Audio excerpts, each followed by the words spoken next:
تعالى بص، مهيب واكرامي واسلام الشاطر ده شملوا الزمالك. تعالى شوف بقى مين نادي المليار.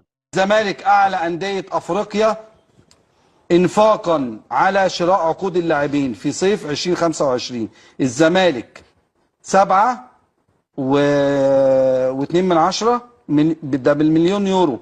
الاهلي 5 و5 من عشرة. يقعد يقول لك ايه بيراميدز بقى؟ 3 و7 من عشرة. الصفقات الملياريه لم تنجح، مش عارف البنك ايه واد مش الاهلي عارف 3 ايه. و4 من عشرة. يعني معنى نهضة كده بركان، يعني خلي بالك بص الترتيب ما اعلى 4 انديه مصريه: زمالك، اهلي، بيراميدز، بنك اهلي. يجي بعدهم نهضة بركان 2، بعدهم الترجي، الوداد، شبيبة القبائل، صن داونز، الاتحاد الليبي. امال بس عمالين يقولوا النادي الاهلي والفرقه المليارات والملياريه والمليارات والمليارات. والبتاع. الله. يعني ما طلعش الاهلي نادي المليار، طلع ان الزمالك هو نادي المليار، وكل ده وبيدعي الفقر، وهو نادي المليار اهو، وبيلعب الكونفدراليه وطول الدوري. ماشي يا زمالك، ماشي.